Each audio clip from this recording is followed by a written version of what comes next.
Thank you. Thank you sir, thank you.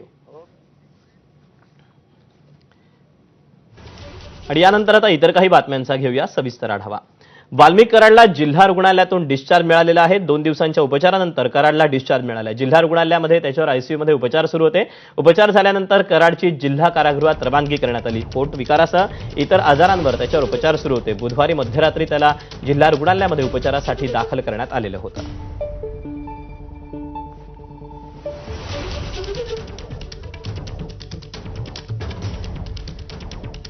तेव्हा वाल्मिक कराडची पुन्हा एकदा जिल्हा कारागृहामध्ये रवानगी करण्यात आलेली आहे.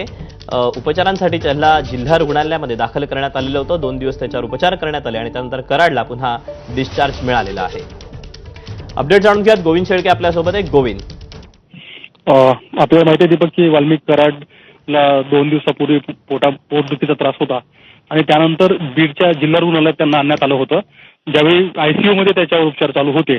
मागच्या 2-3 दिवसापासून मोठ्या प्रमाणात बंदोबस्त सुद्धा बीडच्या जिल्हा रुग्णालयामध्ये लावण्यात आला होता आणि आता काही वेळापूर्वी वाल्मिक कराडला परत एकदा उपचार पूर्ण झाल्यानंतर बीडच्या जिल्हा कारागृहामध्ये हलवण्यात आलेलं आहे. स्वाभाविक आहे की मागच्या 2-3 दिवस अनेक वावड्या उठल्या, अनेक गोष्टी अनेकांनी ट्विट केल्या आणि सांगितलं आणि उपचार पद्धतीवर सुद्धा प्रश्नचिन्ह निर्माण झालं. मात्र आता वाल्मिक कराड यांची प्रकृती ठीक आहे आणि त्यांना बीडच्या जिल्हा रुग्णालयामध्ये हलवण्यात आलेलं आहे. धन्यवाद दिलेल्या सविस्तर माहितीबद्दल.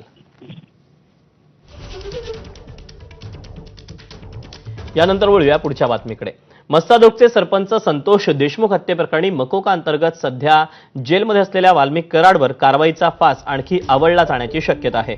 वाल्मिक कराडच्या मालकीची सर्व जंगम मालमत्ता जप्त करण्याची मागणी करणारा अर्ज एसआयटीनं न्यायालयाकडे केलाय. वाल्मिक कराडवर हजारो कोटींची संपत्ती जमवल्याचा आरोप होतोय. विविध भागातील कराडच्या मालमत्तेची सर्व संभाव्य माहिती एकत्र केली जात असून त्यांचा रेकॉर्ड समोर येताच आणखी मालमत्ता जप्त केल्या जातील अशी सूत्रांची माहिती आहे. वाल्मिक कराडच्या प्रॉपर्टीवरील कारवाईबाबत राजकीय नेते मंडळींचं काय म्हणणं आहे पाहूया.